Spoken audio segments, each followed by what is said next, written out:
nearly 6 in 10 say Donald Trump's top priority should be lowering prices. There's no other issue that comes close. But when you look at what the president is doing, immigration is his number one issue. Tariffs, if that's not the number one issue, it's a close second.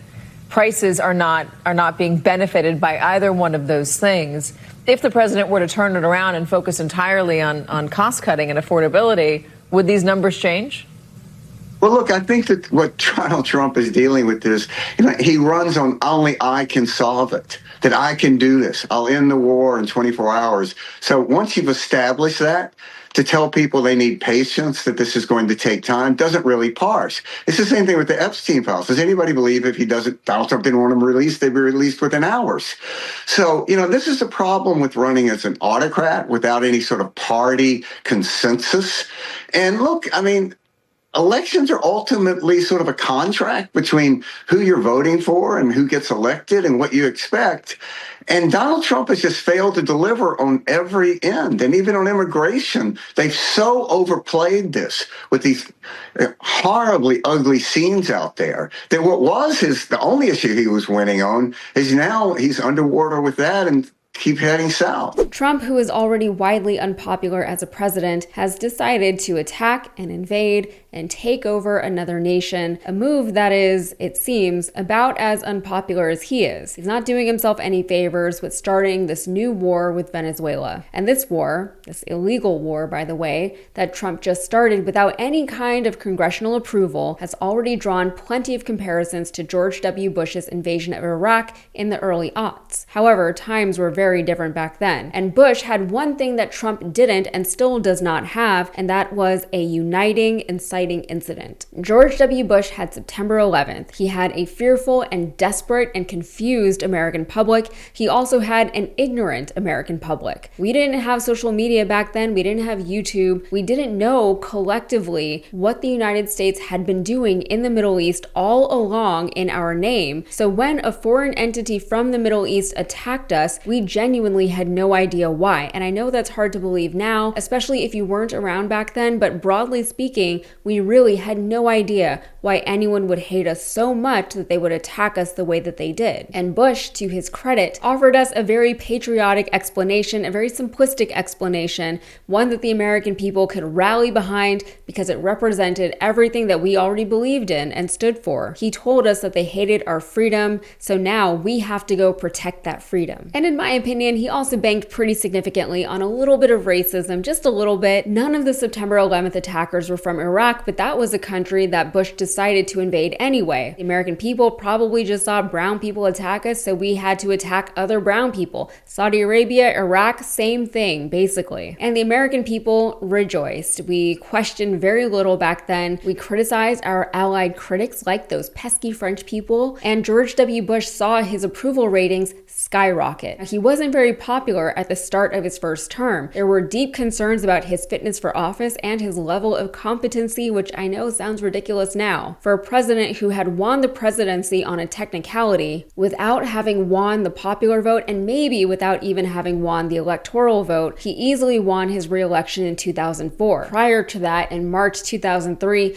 a Gallup poll saw a whopping 72% approval amongst Americans for the invasion of Iraq. Trump didn't have a September 11th. He tried to make one up. He tried to scare us into believing that there was some kind of acute, imminent threat coming our way from Venezuela, even though we couldn't see it, even though he couldn't provide any evidence to support his claim. Unfortunately for him, George W. Bush also tried that, and it seems as though maybe we actually learned something from that experience. George W. Bush told us that weapons of mass destruction were out there. We didn't see any evidence of them. He told us to trust him, and we did. Then no weapons of mass destruction were ever discovered, and later evidence turned up that the whole thing was a lie to begin with. So now The Intercept is reporting that the rally around the flag phenomenon that presidents could typically count on whenever entering or starting a new war has not quite taken flight for Donald Trump just yet. The American people aren't aren't buying it. We weren't buying it before the invasion either, when we were just pirating ships and killing fishermen. And we're not buying it now, especially now that Trump is admitting that the US will be quote unquote running Venezuela and that we'll be paying to build up its oil infrastructure. Oh, and we'll also need to strengthen and build up our own military, so that'll cost the taxpayers even more money. We are investing our hard-earned money, which already doesn't go as far as it used to,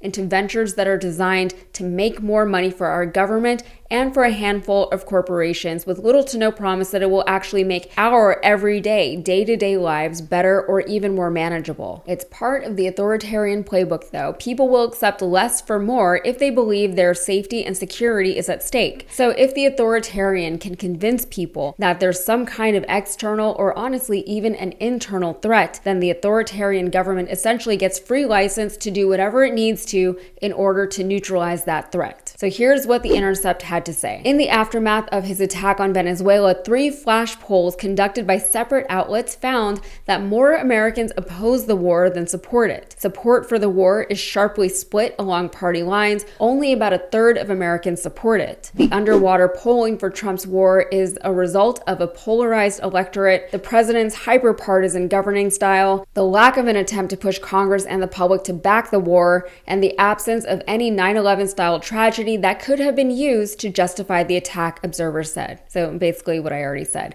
And apparently things aren't trending in the right direction for Trump either, as the new war is expected to grow more unpopular over time. Currently, according to a Reuters poll, there is only 33% support for the war, and that is even thought to be high. But what do Republicans, the America First, Make America Great Republicans, think about all of this? Well, even though he has done the exact opposite of what they voted for him for, they are standing with their man, Donald Trump. 65% of Republicans approve of the invasion, though I wonder how many of them can tell you why they approve of it. And that is compared to just 11% of Democrats and 23% of unaffiliated Americans who approve of the invasion. The overall support, however, is still dismal. Good for Trump for solidifying his cultish base as well as he had, to the point that they probably don't even remember what they voted for or why they voted for him anymore. They like a strong man, and kidnapping another world leader seems to them like something a strong man would do. This is the same strong man, by the way, who refuses to exercise and who can barely now go up or down a flight of stairs. So James Zogby, an analyst and head of the Arab American Institute, told The Intercept that the MAGA support for Venezuela is possibly